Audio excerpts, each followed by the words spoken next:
नमस्कार, मैं हूं सौरभ त्रिपाठी। आप देख रहे हैं जिया न्यूज।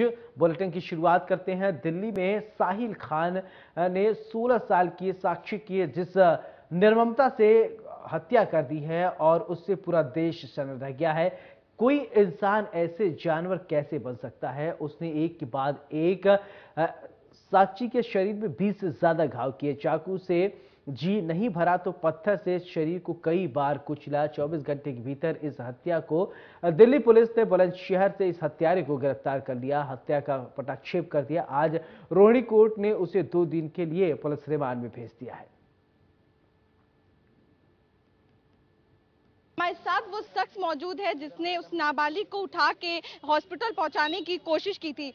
भैया एक बात बताइए कि जब ये हुआ सब कुछ, क्या आप वहां पे मौजूद थे? मैं वहाँ पे मैडम नहीं था, मैं बहुत लेट आया था।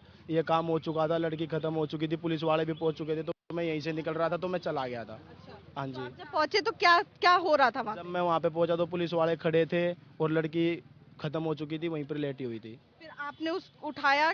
हाँ जी, तो फिर एम्बुलेंस वहाँ पे आई है, तो एम्बुलेंस वाला भी उसको हाथ नहीं लगा रहा था, तो फिर मैंने ही उसको उठा के उस पे जो वो लेके आया था स्ट्रेचर वगैरह, उस पे लिटाया था, एम्बुलेंस में चढ़वा दिया था, फिर मैं अपने घर आ गया था। इतने लोग वहां से गुजर रहे थे, किसी ने भी एक कोशिश नहीं की? अगर वो 4 लोग मिलके कोशिश कर ये थे ना मैडम, वो जाहिर सी बात है, वो एक था और लोग वहाँ पे 20 लोग घूम रहे थे, तो हो सके तो उसको एक बंदा भी उसको रोक सकता था, लेकिन वहाँ पे 20 लोग थे, उन्होंने नहीं कोशिश ही नहीं करी। पहली बात तो रोकने की कोशिश करते तो वो लड़की बच जाती। क्या उन साक्षी या फिर जो लड़का है उसको जान पहचान, क्या आप लोग को जानते हैं? कहाँ रहता है वो? मैं उसको नहीं जानता, मैं पहली बात तो किसी को जानता नहीं, मैं अपने काम धंधे से मतलब रखता हूँ बस। हाँ जी।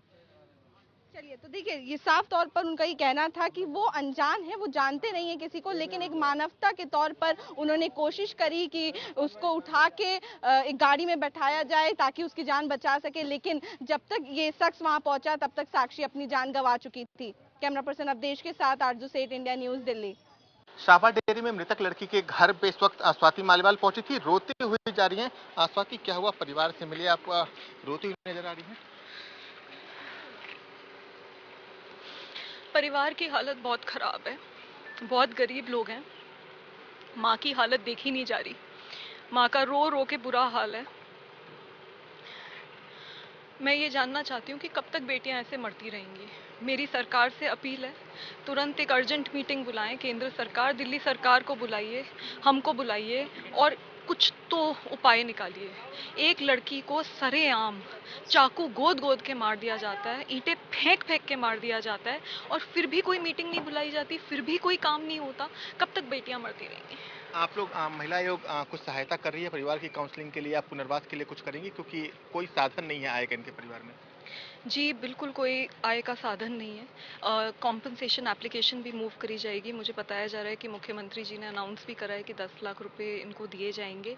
वो सब एक तरफ है, मुआवजा एक तरफ है, लेकिन दिल्ली महिला आयोग इनके साथ खड़ा है, और मैं पूरी कोशिश करूंगी कि उस आदमी को फांसी की सजा हो, और 6 महीने में। एक आखिरी सवाल, आपने नोटिस भेजा था, एसएचओ को भी भेजा है, डीसीपी को भेजा है, कुछ उस पर जवाब आया है या कुछ कार्रवाई हुई है अभी तक? उनको 48 घंटे का टाइम दिया गया है। बिल्कुल। तो स्वाति मालीवाल थी, जो दिल्ली महिला आयोग की अध्यक्ष भी थी। पीड़ित परिवार के घर से बाहर निकली हैं, रो रही हैं और ये साफ कह रही हैं कि पीड़ित परिवार की जो स्थिति है वो काफी दयनीय है और महिला आयोग परिवार के साथ मजबूती से खड़ा रहेगा।